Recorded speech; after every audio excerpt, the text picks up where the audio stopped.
go ahead and record so anyone that isn't able to make it can kind of review it afterwards if they want to.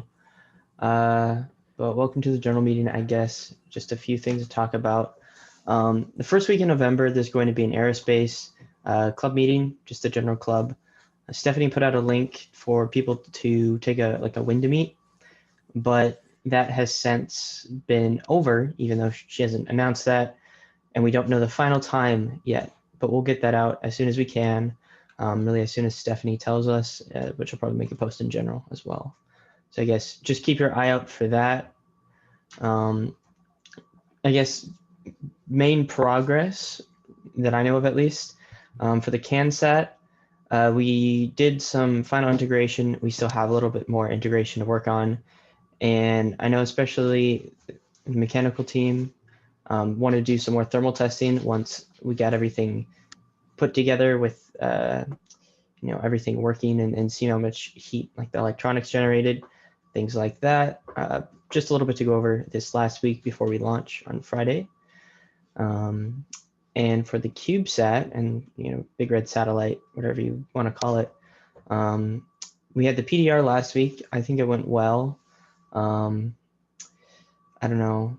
There's little pins that we have that John McClure made for us.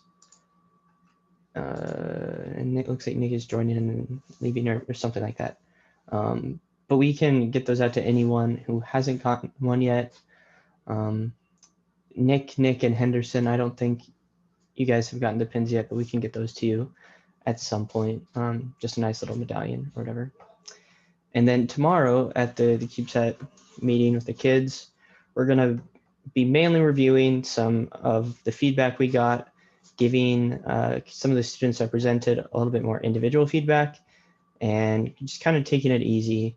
And they're going to be playing in a few games of Among Us as well, just to kind of relax and get to know each other a little more. But if I had the right thing selected. So for the CANSAT launch, that's next Friday. It's right outside Roskin Hall at UNO. Not everyone has to go if they don't want to.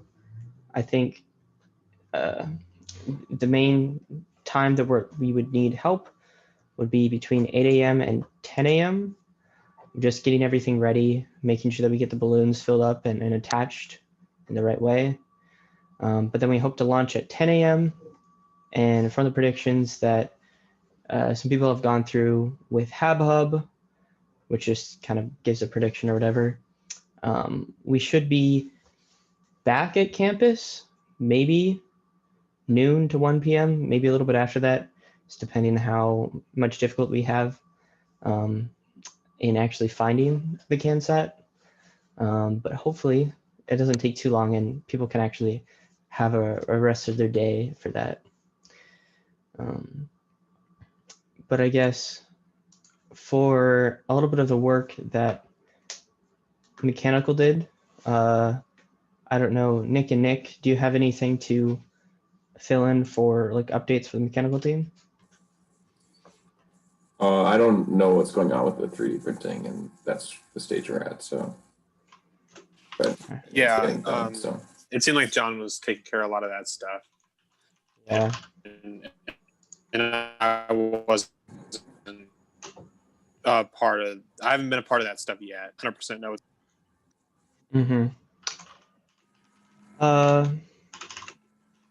I'll just throw this in here. So I know he was still working on some 3D printing.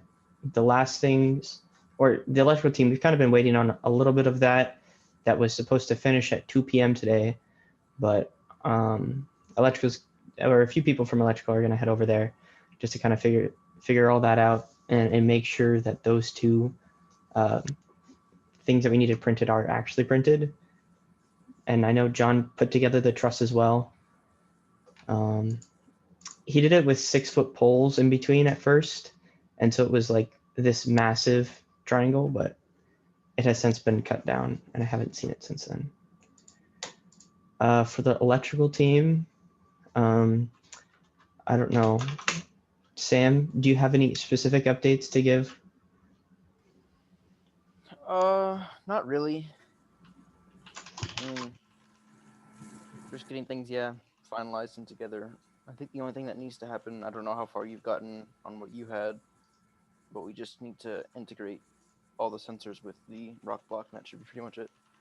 Yeah. And then there's just a few other things that we have to solder to make sure everything is, you know, working, well, not working correctly. We know everything works correctly, but just to actually make those connections. But after that, even though we don't have too many people on this call for the ASP patches, people that took the survey, these were kind of the two results. The diamond one on the left is kind of the one that was ahead, but they were kind of still close enough that we wanted to see if anyone had any objections to either one. Does anyone have any thoughts on oval versus diamond? No?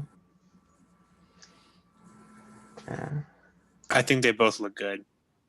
Yeah. And then I guess just additionally, one of the questions we had is what all should we be doing with these? So like originally, I think the thought was that these would just be patches that would be put on the aerospace jacket that has been talked about and not talked about recently, actually. They started in the general aerospace club and just hasn't really gone anywhere, it seems. But would people be interested in having like little patches like this where they can, or like embroidered patches that they can put on clothing or a backpack or something? Or stickers or, I don't know. I'm not sure how expensive it is, but if we could get Sure. pins made like the ones that we had for the Ooh, cube set, that'd be nice. that sounds like a great idea. Yeah, I think those both sound like good ideas. All right. And so just going forward, right after this, I don't know, Carly was working on some stuff. I haven't heard from her yet today. And I know Matthew was finishing up some stuff as well. But he has to go back to Omaha, but he dropped his stuff off in the lab. So if anyone can make it to the lab after this and wants to work on some stuff, feel free. But if not, or you're busy or you just don't want to, it's completely okay because there's not going to be too much to do. But just our meeting times there again. Does anyone have any questions or any of that? Okay. I'm going to stop recording.